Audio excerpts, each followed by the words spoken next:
Hello everyone. Have you guys ever wondered what do aerospace engineer do or what is engineering is about? So I'm gonna cover all of this in this video, so stay tuned. So aerospace engineering is a branch of mechanical engineering which deals with design, testing and construction of airborne stores such as aeroplane, rockets and satellites. Prerequisites for aerospace engineering is that we need to have a very good understanding of mechanics, which is a part of physics, and very good understanding of calculus is required in mathematics. And organic chemistry is also very important because we're going to be studying about stoichiometric ratios and different types of reaction and balanced reactions. So organic chemistry is also very important. Moving on to the core subjects of aerospace engineering, we have first aerodynamics. Aerodynamics is all about how does a solid body move through a medium, and that medium could be fluid, which is a part of fluid mechanics. It could be air, which is a part of core aerodynamics, and it can be gases also, so which is a part of gas dynamics. Moving on to next subject, which is structures. So weight is a very important aspect for an aeroplane because it needs to have a reasonable weight which is lower than that of a lift. Then only it will be balanced and it can fly through the wind. It can make a lift. So strength of material, aircraft structures and vibrations all comes under structure. Strength of materials is different type of material used in order to balance the weight and also withstand the different types of loading that material is subject to through the flight. And next is aircraft structures. Aircraft structures is different from that of other structures because this is like a pressurized vessel. Whole aeroplane is like a pressurized vessel, so it can be viewed as a thin shell which is pressurized from inside, and also an atmospheric aerodynamic load is also acting on it. So whole aircraft fuselage structure can be viewed as a thin shell, and we can make an approximation which will be useful in calculating different types of load acting and failure criteria. And next is vibration. So aircraft structures are constantly subjected to a different kind of loading. So there could be some frequency response generated by the structure itself, and it can vibrate, and it can also damage the attached structure. So we're gonna study how does the vibration affect the airplane structures in vibration. Next, moving on to the next subject, that is propulsion.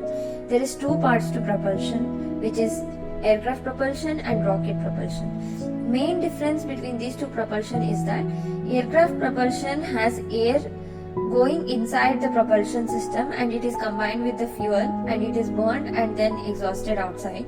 But whereas in rocket propulsion, both the propellants are combined inside the rocket. No external air or wind is used in order to make the propulsion. Both the propulsion comes from inside and then they are burnt inside, and then only the exhaust comes out from the rocket propulsion. Moving on to flight mechanics.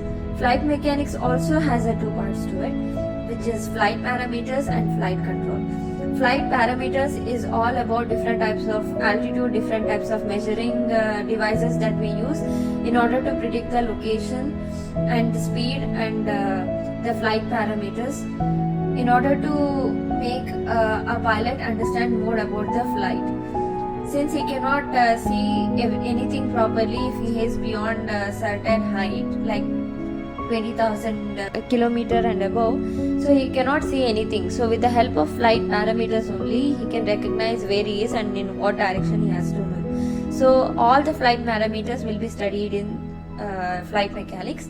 And next is flight control.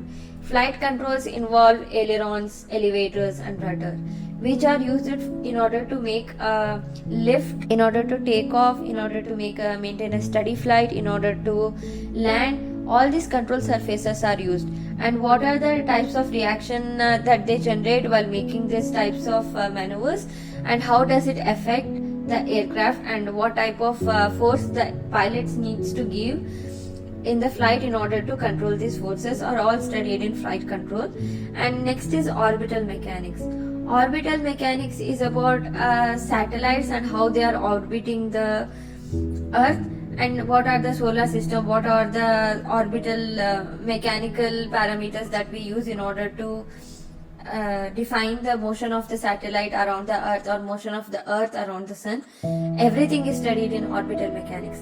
Moving on to job opportunities, there are many core companies for aerospace engineers who are working in aerospace project alone, such as Airbus, Lockheed, Bombardier, and Collins Aerospace. But other companies are also involved in aerospace branches, and they are very highly recruiting aerospace engineers are DRDO, Siemens, HAL, Collins Aerospace, NAL, Infosys, GE, and all these companies are recruiting for aerospace. Personally, I feel like aerospace is a very good branch, and there is more of a research and development is yet to be discovered in this aerospace field. So there is a lot of unknown factor in aerospace engineering. That's why the branch is very interesting for any engineers to pursue their career in aerospace engineering. So with this, I'm ending this video, and if you guys like my video, please share and subscribe. Comment any doubt in the comment section, so we can reach out to you and clear all your doubts.